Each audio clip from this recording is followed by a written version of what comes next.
Hello friends, welcome back to my YouTube channel. तो friends, आज की इस वीडियो में मैं आपको बताऊंगी 4 टक्स बेल्ट ब्लाउज की कटिंग और सिलाई करना।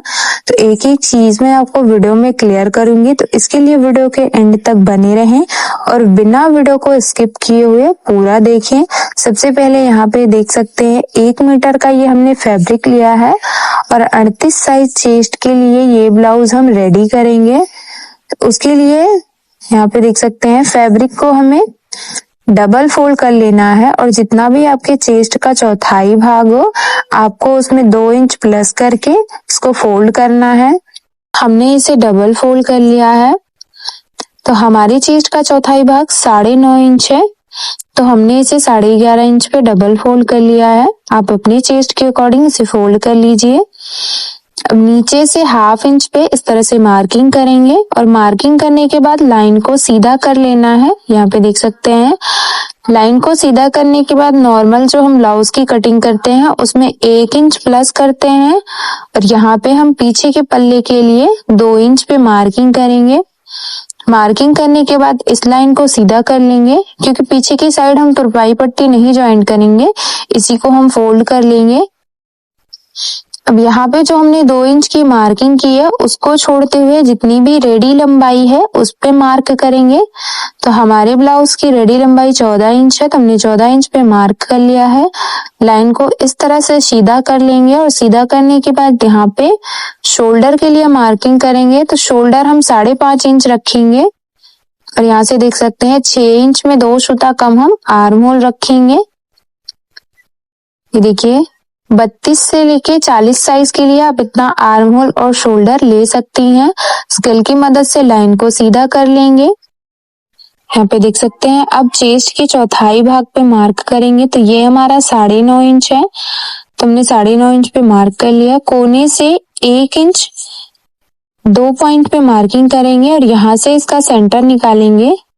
देख सकते हैं जहाँ पे भी इसका हाफ आ रहा है वहां पे मार्क कर लेंगे और मार्क करने के बाद यहाँ पे देख सकते हैं आर्म होल में गोलाई के लिए मार्किंग करेंगे। तो डॉट डॉट की लाइन को हमने मार्क कर लिया है, इसे हम डार्क कर लेंगे। तो ये हमारी पीछे के पल्ले में आर्म होल की गोलाई हो गई। अब ऊपर की साइड हमने चेस्ट के लिए मार्किंग की थी और नीचे की साइड हम यहाँ पे कमर के लिए मार्किंग करेंगे। तो कमर हमारी 8.5 इंच की है और 1 इंच हमारा टक्स के लिए रहेगा। अब हम टक्स की मार्किंग करेंगे। तो गले की साइड से जो चौड़ाई रखेंगे वो हम 5 इंच रखेंगे और लंबाई हम 6 इंच रखेंगे। तो ये हमारे टक्स की मार्किंग हो गई है। अब यहाँ पे स्केल की मदद से लाइन को सीधा कर लेंगे इस तरह से। लाइन को सीधा करने के बाद अब हम इसमें गले के लिए मार्क करेंगे। यहाँ से देख सकते हैं जो गले की लंबाई रखेंगे वो हम 10.5 इंच रखेंगे और गले की चौड़ाई हम यहाँ से देख सकते हैं 2.5 इंच रखेंगे। ऊपर से भी गले की चौड़ाई हम 2.5 इंच ही रखेंगे। लाइन को सीधा कर लेंगे इस तरह से। सीधा करने के बाद अब नीचे से हमें 3.5 इंच पे मार्किंग करनी है इस तरह से और यहाँ से टोटल जो गले की हम चौड़ाई रखेंगे उसे हम 3 इंच रखेंगे। अब हमें इसमें मटके गले का शेप बनाना है। इस तरह से देख सकते हैं, बस हल्का सा फैलाव देंगे हम, बहुत ज्यादा नहीं बनाना में डीप। यहाँ पे देख सकते हैं इस तरह से हमने मार्किंग कर ली है। तो मार्किंग हमारी कंप्लीट हो गई है। अब जिस तरह से हमने मार्क किया है उसी तरह से हम इसको कट कर लेंगे।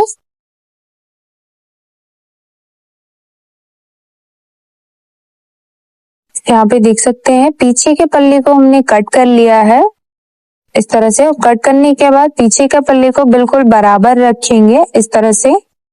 देखिए बराबर रखने के बाद नीचे से 1.5 इंच पे मार्किंग करेंगे और जहां पे भी हमने 1.5 इंच की मार्किंग की है वहां से कपड़े को इस तरह से पकड़ते हुए हमें एक छोटा सा कट लगा लेना है, क्योंकि जो 1.5 इंच पे हमने मार्क किया है उसी को हमें अंदर की साइड फोल्ड करना है। पीछे के पल्ले को हमने कट कर लिया है। अब हम आगे के पल्ले की कटिंग करेंगे। तो उसके लिए आगे की साइड हमें 2 सूता बढ़ा के इसे फोल्ड कर लेना है इस तरह से। अब ये हमारा पीछे का पल्ला है, पीछे के पल्ले को इसके ऊपर बिल्कुल बराबर से सेट करेंगे। यहाँ पे देख सकते हैं 2 सूता हमने हुकाई पट्टी के लिए बढ़ा के फोल्ड किया है, इस पे मार्क करेंगे और बिल्कुल इसके बराबर से मार्किंग कर लेंगे। ये देखिए पीछे के पल्ले को हटाएंगे और हटाने के बाद आगे के पल्ले को 1 इंच बढ़ाएंगे इस तरह से और स्केल की मदद से लाइन को सीधा कर लेंगे। सीधा करने के बाद ऊपर से जो गले के लिए चौड़ाई रखेंगे वो हम 2.5 इंच रखेंगे। जो 2 सूते हमने लाइन बनाई है उसको छोड़ते हुए गले की लंबाई हम यहाँ से 6.5 इंच और नीचे से जो गले की चौड़ाई रखेंगे वो भी हम 2.5 इंच ही रखेंगे। लाइन को सीधा कर लेंगे इस तरह से। जितनी भी आपकी रेडी लंबाई हो गले की उसमें आपको 1/2 इंच बढ़ा के लंबाई की मार्किंग करनी है। आर्म होल की साइड भी हम बॉक्स रेडी कर लेंगे क्योंकि आगे के पल्ले में हमें गहराई के लिए मार्किंग करनी है। इस तरह से देख सकते हैं 1/2 इंच अंदर की साइड हम मार्किंग कर रहे हैं। ये हमारी आगे के पल्ले में आर्म होल की गहराई है। अब आगे की साइड हम गोल गले का शेप बनाएंगे, तो यहाँ से देख सकते हैं इस तरह से बस 1 सूता बाहर की तरफ फैलाव देते हुए हमने गले के लिए मार्किंग कर ली है। अब गले की मार्किंग हमारी कंप्लीट हो गई है। अब यहाँ पे हम बेल्ट के लिए मार्क करेंगे, तो नीचे से 5 इंच पे मार्किंग करेंगे और यहाँ से 4 इंच 2 पॉइंट पे मार्क करना है हमको। मार्क करने के बाद स्केल की मदद से लाइन को बस हल्का हल्का सा सीधा करेंगे यहाँ तक, इस तरह से देख सकते हैं। सीधा करने के बाद यहाँ से हल्का हल्का सा राउंड शेप बनाना हमें और ऊपर की साइड जहाँ पे हमने 5 इंच की मार्किंग की है वहां तक इसको मिला देना है। इस तरह से देख सकते हैं झुकाव देते हुए। तो ये हमारी बेल्ट की मार्किंग भी कंप्लीट हो गई है। अब हम इसमें टक्स की मार्किंग करेंगे। अब यहाँ पे बिल्कुल सीधे में इंच टेप को रखेंगे और बीच से फोल्ड करके इसका हाफ निकालेंगे। जहां भी इसका हाफ आएगा वहां से इंच टेप को रखते हुए नीचे की साइड 11 इंच पे मार्किंग करेंगे इस तरह से। और यहाँ पे देख सकते हैं काज पट्टी और बटन पट्टी की साइड से आपको 4 इंच 2 पॉइंट पे मार्किंग करनी है। तो जहां भी आपका 4 इंच 2 पॉइंट आए वहां पे आपको लाइन को सीधा कर लेना है इस तरह से। सीधा करने के बाद आप गले की साइड बिल्कुल बराबर रखेंगे इंच टेप को और 9.5 इंच पे मार्किंग करेंगे। ये हमारे दूसरे टक्स की मार्किंग है, इसे बिल्कुल सीधा कर लेंगे। तो ये भी देख सकते हैं हमारे 3 इंच 2 पॉइंट की है इसकी लंबाई। अब यहाँ पे देख सकते हैं जो बीच का गैप है वो हमारा 2 इंच 1 पॉइंट आ रहा है। तो इतने ही गैप पे हमें चारों टक्स की मार्किंग करनी है। तो यहाँ से इंच टेप को रखते हुए 2 इंच 1 पॉइंट पे मार्किंग करेंगे और यहाँ पे भी 2 इंच 1 पॉइंट पे ही मार्क करना है हमको। और ये देख सकते हैं ये भी हमारा 2 इंच 1 पॉइंट पे ही है। तो चारों टक्स के बीच की जो गैप है वो हमारा 2 इंच 1 पॉइंट है। स्केल की मदद से इसे आर्म होल की साइड मिला देंगे इस तरह से। और मिलाने के बाद यहाँ पे देख सकते हैं बेल्ट से हमको 2.5 इंच में मार्किंग करनी है और इसे भी स्केल की मदद से तिरछे में मिला देना है। मिलाने के बाद अब जो हमारा नीचे का टक्स है उसे हमें 1.5 इंच दबा के सिलाई करनी होती है। तो इसके लिए 1.5 इंच को फोल्ड करेंगे और जहां पे भी हमारा फोल्डिंग की मार्किंग है उसे बिल्कुल लाइन के सेंटर में रखेंगे और दोनों साइड मार्किंग करके स्केल की मदद से लाइन को तिरछे में मिला लेना है। तो ये हमारा नीचे का टक्स है जिसे हम 1.5 इंच दबाएंगे इस तरह से। बाकी जितने भी टक्स हैं उसको आपको सिर्फ हाफ इंच दबाना है। तो इसको छोड़ते हुए बाकी टक्स के लिए हम यहाँ पे देख सकते हैं सिर्फ दोनों साइड 2 सूता पे मार्क कर रहे हैं। तो ये हमारा आर्म होल की साइड का टक्स है, इसे हम हाफ इंच मार्क कर लेंगे और इसे पे भी हमें इस तरह से मार्किंग कर लेनी है। तो चारों टक्स की मार्किंग हमारी कंप्लीट हो गई। अब आगे के पल्ले में हमारी मार्किंग कंप्लीट हो गई है। तो जिस तरह से हमने मार्क किया है बिल्कुल उसी तरह से हम आगे के पल्ले को कट कर लेंगे। यहाँ पे आप देख सकते हैं आगे से भी इसे अलग कर लेना है। देख सकते हैं आगे के पल्ले की कटिंग हमने कर ली है। अब हम स्लीव्स की कटिंग करेंगे। तो उसके लिए यहाँ पे देख सकते हैं फैब्रिक को आपको लंबाई में डबल फोल्ड कर लेना है इस तरह से। डबल फोल्ड करने के बाद देख सकते हैं यहाँ से 9.5 इंच पे मार्किंग करनी है खुले हुए बाकी साइड से, क्योंकि 9.5 इंच पे आपको कपड़े को 4 फोल्ड करना है। तो जहाँ पे भी आपका 9.5 इंच आ रहा है वहां पे आपको 4 फोल्ड कर लेना है। आप अपने चेस्ट के अकॉर्डिंग इसे फोल्ड कर सकते हैं, आपका जितना भी चेस्ट हो आप उतने पे इसे 4 फोल्ड कर लीजिए। 5 इंच की हमारी रेडी स्लीव्स रहेगी तो हमने 5 इंच पे मार्क कर लिया। 1.5 इंच हम आगे की साइड फोल्ड करेंगे और 1/2 इंच हमारा स्लीव्स को ज्वाइन करने में जाएगा। तो हमने 2 इंच बढ़ा के स्लीव्स को मार्किंग कर लिए। लाइन को सीधा कर लेंगे। यहाँ पे देख सकते हैं आगे की साइड हमने 1.5 इंच पे मार्किंग करके लाइन को सीधा कर लिया है। अब ये हमारा 5.5 इंच बच रहा है तो 1/2 इंच हमारा शोल्डर जॉइंट में चला जाएगा और 5 इंच की हमारी रेडी स्लिप्स हो जाएगी। इंची टेप को बीच से फोल्ड करेंगे और फोल्ड करते हुए हमें इसका सेंटर निकाल लेना है। तो जहां पे भी इसका सेंटर आएगा वहां पे मार्क करेंगे और जो हमने 9.5 इंच की मार्किंग की थी वहां से 1.5 इंच अंदर की साइड मार्क कर लेंगे इस तरह से। यहाँ से देख सकते हैं हमें 2 इंच पे मार्किंग करनी है और इन पॉइंट्स को मिलाते हुए हमें स्लीव्स का शेप बनाना है। तो ये हमारे देख सकते हैं स्लीव्स का शेप बिल्कुल आसानी से बन गया है। अब हमें अंदर की साइड मार्किंग करनी है तो 1/2 इंच अंदर की साइड हम एक और मार्किंग करेंगे जो हमारे आगे के पल्ले में स्लीव्स में गहराई होगी इस तरह से। ये देखिए अब हम मोहरी के लिए मार्किंग करेंगे। तो मोहरी का जो राउंड है वो हमारा 13 इंच का है तो हमने 6.5 इंच पे मार्क कर लिया है और 1.5 इंच हमने इसमें सिलाई मार्जिन रखा है। स्केल की मदद से इसे तिरछे में मिला देना है इस तरह से देख सकते हैं। यहाँ पे भी इसे मिला देंगे तो हमारी जो स्लीव्स की मार्किंग है वो भी बिल्कुल कंप्लीट हो गई है। हम इसी तरह से हम इसको कट कर लेंगे जिस तरह से हमने इसे मार्क किया है। सेंटर में एक छोटा सा कट लगाएंगे और गहराई को भी कट कर लेंगे। तो स्लीव्स की भी कटिंग हमने कर ली है। अब यहाँ पे हमें जॉइंट लगा लेना है। तो देख सकते हैं सभी पार्ट को हमने कट कर लिया है। अब हम इसकी सिलाई करेंगे तो इसके लिए यहाँ पे हमें देख सकते हैं दोनों साइड मार्किंग को डार्क कर लिया है। एक पल्ले को लेंगे और सबसे पहले उसमें हम टक्स की जो मार्किंग है उस पे सिलाई लगाएंगे। तो नीचे का जो टक्स है उसे हमें 1.5 इंच दबाते हुए सिलाई लगानी है इस तरह से देख सकते हैं। यहाँ पे हम 2 राउंड में सिलाई लगा रहे हैं। एक टक्स की सिलाई हमने लगा ली है, इसी तरह से दूसरे टक्स की भी सिलाई लगाएंगे। अब यहाँ पे देख सकते हैं ये हम तीसरे टक्स पे सिलाई लगा रहे हैं, इसे भी हम डबल करके ही लगा रहे हैं। अब ये हमारी आर्म होल की साइड की सिलाई है, इसे भी हम लगा लिए हैं। सिलाई लगाने के बाद ये हमारा बेल्ट है, बेल्ट को भी हमें इसी तरह से अटैच कर लेना है। यहाँ पे देख सकते हैं उल्टी साइड रखते हुए हम इस पे सिलाई लगा ले रहे हैं। सिलाई लगाने के बाद इसे पलटेंगे और एक और सिलाई हम इस पे फिनिशिंग की लगाएंगे इस तरह से देख सकते हैं। एक पल्ला हमारा रेडी हो गया है, इसी तरह से हमने दूसरे पल्ले को भी रेडी कर लिया है। दोनों पल्लों को रेडी करने के बाद अब हम इसमें काज पट्टी और बटन पट्टी लगाएंगे। तो उसके लिए सबसे पहले यहाँ पे देख सकते हैं हमने 2 पट्टियां कट की हैं। दाहिने साइड के पार्ट को लेंगे और उसके उल्टी साइड से हमें पट्टी को भी उल्टा ही रखते हुए यहाँ पे सिलाई लगानी है। धागे को कट कर लेंगे और उसको पलटते हुए इसके सीधी साइड से एक और सिलाई लगाएंगे। सिलाई लगाने के बाद 1/2 इंच हमें इसे फोल्ड करना है और एक बार फिर से हम इसे फोल्ड करेंगे इस तरह से और फोल्ड करते हुए बिल्कुल किनारे से हम इसमें फिनिशिंग की सिलाई लगाएंगे। इस तरह से देख सकते हैं हम इसे फोल्ड करते हुए सिलाई लगा लेनी है।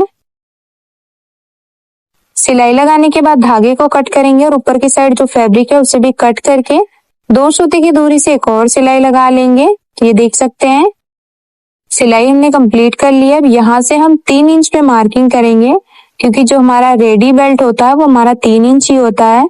3 इंच की मार्किंग करने के बाद यहाँ से कपड़े को फोल्ड करते हुए इस पे रफ सिलाई लगाएंगे, धागे को कट करेंगे, साइड से जो भी फैब्रिक है उसे भी बराबर कर लेंगे, ऊपर से भी इसको बराबर कर लेना है। अब ये हमारी बटन पट्टी रेडी हो गई है। अब हम काज पट्टी रेडी करेंगे इसी तरह से। इसके लिए दूसरे पार्ट को लेंगे और दूसरे पार्ट पे फैब्रिक को हमें इस तरह से डबल फोल्ड करके रखना है और उस पे सिलाई लगानी है। इस तरह से देख सकते हैं हम इसमें सिलाई लगाएंगे। सिलाई हम उल्टी साइड से लगा रहे हैं, इसको पलटेंगे और पलटते हुए इसके ऊपर चढ़ाते हुए एक और सिलाई लगाएंगे। फिर से इसे अंदर की साइड पलटेंगे और पलटते हुए हम इस पे बिल्कुल बराबर से सेट करते हुए रफ सिलाई लगाएंगे। जो भी एक्स्ट्रा फैब्रिक है उसे बराबर कर लेंगे। अब यहाँ पे आप देख सकते हैं, एक पल्ले को लेंगे जहाँ पे हमने नीचे की साइड सिलाई लगाई है और बिल्कुल उसी के बराबर से इसे भी फोल्ड करते हुए इसमें भी नीचे की साइड हम रफ सिलाई लगाएंगे। इस तरह से देख सकते हैं। सिलाई लगाने के बाद जो भी एक्स्ट्रा फैब्रिक है उसे बराबर कर लेंगे और बराबर करने के बाद एक बार फिर से चेक कर लेंगे कि दोनों पल्ले हमारे बिल्कुल बराबर होने चाहिए। अगर कोई भी पल्ला कम या ज्यादा है तो उसे ऊपर से छाट के बराबर कर लेना है। अब हम पीछे के पल्ले में सिलाई लगाएंगे, तो उसके लिए जो 1.5 इंच पे हमने कट बनाया था वहां से फोल्ड करेंगे और 1/2 इंच अंदर की साइड फोल्ड करते हुए हम इस पे रफ सिलाई लगाएंगे। बिल्कुल स्ट्रेट सिलाई लगानी है हमें इसमें। सिलाई लगाने के बाद धागे को कट करेंगे और अब हम इसमें प्लेट की सिलाई लगाएंगे। तो नीचे से 1/2 इंच कपड़े को पकड़ते हुए हमने एक प्लेट की सिलाई लगा ली है। इसी तरह से दूसरे प्लेट की भी सिलाई लगाएंगे। दोनों प्लेट की सिलाई लगा के हमने इसे रेडी कर लिया है, यहाँ पे आप देख सकते हैं। अब हम इसमें शोल्डर ज्वाइंट करेंगे। तो शोल्डर ज्वाइंट करने से पहले यहाँ पे आप देख सकते हैं, बहुत सारे लोगों में ये होता है कि शोल्डर इधर उधर गिरता रहता है। तो अगर ये प्रॉब्लम आपके भी साथ है तो मैं आपको बिल्कुल इजी तरीके से शोल्डर ज्वाइंट करना बताऊंगी, जिससे कि आपका शोल्डर इधर उधर नहीं गिरेगा। सबसे पहले यहाँ पे ऊपर पे हमने इस तरह से एक सिलाई लगा ली है। सिलाई लगाने के बाद यहाँ से देख सकते हैं, ऊपर से 1 इंच पे एक मार्किंग करेंगे। ये मार्किंग हमें गले की साइड करनी है और यहाँ आर्म होल की साइड 1/2 इंच पे मार्किंग करेंगे इस तरह से। और इस मार्किंग को यहाँ पे जो 1 इंच की हमने मार्किंग की है वहां पे मिला देना है इस तरह से, यानी कि 1/2 इंच आपको शोल्डर को डाउन कर लेना है गले की साइड।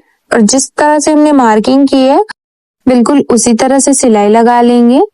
सिलाई लगाने के बाद धागे को कट करेंगे और जो भी एक्स्ट्रा फैब्रिक है उसे 1/2 इंच छोड़ते हुए हमें कट कर लेना है। इसी तरह से दूसरा शोल्डर भी हमें ज्वाइंट कर लेना है। यहाँ पे देख सकते हैं दोनों शोल्डर को हमने ज्वाइन कर लिया है। अब हम इसको सीधी साइड रखेंगे और काज पट्टी और बटन पट्टी को इस तरह से सेट करते हुए पिन लगा लेंगे। अगर आपके पास पिन नहीं है तो आप इसमें रफ सिलाई लगा लें। पिन लगाने के बाद यहाँ पे हमें इसे बराबर कर लेना है और पीछे का पल्ले का जो सेंटर है वहां पे मार्क करके इस तरह से इस वाले पल्ले को इसके बिल्कुल ऊपर फिक्स करना है। जो हमारी काज पट्टी है उसका जो पॉइंट है वो बिल्कुल बराबर होना चाहिए और पिन से इसे हमने सेंटर में फिक्स कर लिया है। अब दोनों साइड देख सकते हैं, इस तरह से हम इसको बराबर करेंगे और बराबर करते हुए सीधी साइड से ही बस एक सूता कपड़े के ऊपर चढ़ाते हुए हम सिलाई लगाएंगे। सिलाई लगाने के बाद एक्स्ट्रा फैब्रिक को बराबर कर लेना है कट करके। बराबर करने के बाद इसी तरह से दूसरी साइड भी सिलाई लगा के हम इसको बराबर करेंगे। पिन को बाहर निकालेंगे और इसको पलटते हुए उल्टी साइड रखेंगे। अब उल्टी साइड से हम इसमें फिटिंग की मार्किंग करेंगे। तो उसके लिए देख सकते हैं बटन पट्टी की साइड आपको बटन पट्टी को छोड़ते हुए 9.5 इंच पे मार्क करनी है। आपके जितना भी चेस्ट का चौथाई भाग हो आपको उतने पे मार्क करना है। अब हम कमर के लिए मार्क करेंगे तो उसके लिए भी बटन पट्टी को छोड़ के मार्किंग करनी है। कमर हमारी यहाँ पे 8 इंच है तो हमने 8 इंच पे मार्क कर लिया है। लाइन को इस तरह से तिरछे में मिला देंगे। एक साइड हमने मार्किंग कर लिया है, इसी तरह से दूसरी साइड भी मार्किंग करेंगे। तो ये हमारी बटन पट्टी की साइड है। बटन पट्टी की साइड आपको इसको छोड़ के मार्किंग नहीं करनी है। तो देख सकते हैं इस साइड भी हमने मार्किंग कर ली है। अब जिस तरह से हमने मार्क किया है उसी तरह से हम इसमें सिलाई लगाएंगे। तो सिर्फ एक ही सिलाई लगा के हमें इसे ज्वाइंट करना है और सिलाई आपको नीचे से लगानी है। इसी तरह से दूसरी साइड भी सिलाई लगा के इसे सेट कर लेंगे। सिलाई लगा के सेट करने के बाद अगर आप नीचे से सिलाई लगाते हैं तो ऊपर की साइड जो भी फैब्रिक है उसे आप छाट के बराबर कर लीजिए। स्लीव्स को हमने पहले से ही रेडी करके रखा है। अब यहाँ पे देख सकते हैं स्लीव्स को बीच से फोल्ड करेंगे और जो हमारी स्लीव्स का राउंड है और हमारे ब्लाउज के आगे का पल्ले का राउंड बिल्कुल बराबर होना चाहिए। यहाँ पे देख सकते हैं दोनों बिल्कुल बराबर हैं। अब हम इसमें स्लीव्स को ज्वाइन करेंगे तो इसको ओपन करके रखेंगे और स्लीव्स का जो सेंटर है उसको मिलाते हुए इस पे सिलाई लगाएंगे। घुमाते हुए सिलाई को फिर से डबल कर लेंगे इस तरह से यहाँ पे देख सकते हैं। पूरी स्लीव्स को हमें इसी तरह से ज्वाइन कर लेना है। धागे को कट कर लेंगे और कट करने के बाद यहाँ से देख सकते हैं स्लीव्स को हमें उल्टी साइड से ही बराबर करके रखना है और इसमें जो स्लीव्स का राउंड है उसके लिए मार्किंग करनी है।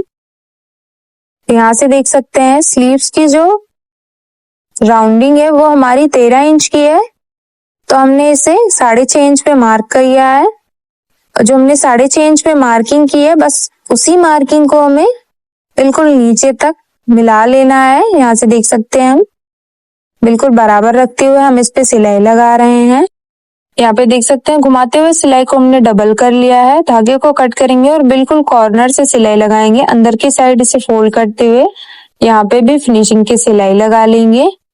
धागे को कट कर लेंगे और सीधा करने के बाद देख सकते हैं ये भी बिल्कुल हमारा बराबर है दोनों साइड से। तो स्लीव्स की सिलाई हमने जिस तरह से एक तरफ लगाई है उसी तरह से दूसरी तरफ भी रेडी कर लेंगे। तो स्लीव्स हमारी रेडी हो गई है। अब हम इसमें चारों तरफ पाइपिंग लगाएंगे। तो उसके लिए हमें यहाँ पे देख सकते हैं 2 उरेबी पट्टी कट की है। इस तरह से खींचने के बाद जिसमें खिंचाव आए उस तरह से पट्टी को कट कर लेना है। पट्टी की जो चौड़ाई रखी है हमने वो 2 इंच में 2 पॉइंट कम रखी है। अब हमें दोनों पट्टियों को ज्वाइंट करना है। तो देख सकते हैं एक दोनों का कट बिल्कुल अपोजिट है। इसे इस तरह से उल्टी साइड से सेट करेंगे और सेट करते हुए अब हम इस पे सिलाई लगाएंगे। देखिए बिल्कुल अपोजिट होना चाहिए दोनों साइड का कट। सिलाई लगाने के बाद इसे सीधा करेंगे और सीधा करने के बाद एक और सिलाई लगाएंगे बिल्कुल फिनिशिंग की। सिलाई लगाने के बाद इसे यहाँ फोल्ड करेंगे और एक साइड से इसे कट करके बराबर कर लेंगे और बराबर करने के बाद इसे यहाँ पे देख सकते हैं ब्लाउज के गले के ऊपर सीधी साइड से अटैच करेंगे। इस तरह से पूरे गले पे आपको इसी तरह से इसे सेट कर लेना है। आगे की साइड कट करना है बढ़ा के और अंदर की साइड फोल्ड करते हुए सिलाई लगा लेनी है। अब इसे ऊपर की साइड इस तरह से रखेंगे और अंदर की साइड फोल्ड करेंगे। जितनी भी आपको पाइपिंग में गोलाई देनी है बस उतनी को छोड़ते हुए और बिल्कुल पाइपिंग के बगल से आपको सिलाई लगानी है। पूरे गले पे इसी तरह से सिलाई लगा के इसे रेडी कर लेना है। यहाँ पे देख सकते हैं पूरे गले में हमने पाइपिंग के ऊपर सिलाई लगा के इसे सेट कर लिया है और ये रहा इसका फाइनल लुक। उम्मीद करती हूँ कि समझाने का तरीका आपको पसंद आया होगा। अगर वीडियो पसंद आए तो वीडियो को लाइक शेयर सब्सक्राइब करना ना भूलें और चैनल पे नए हैं तो प्लीज यार चैनल को सब्सक्राइब करके बेल बटन को जरूर ऑन कर लें हमारी ऐसी ही लेटेस्ट वीडियो का अपडेट सबसे पहले देखने के लिए।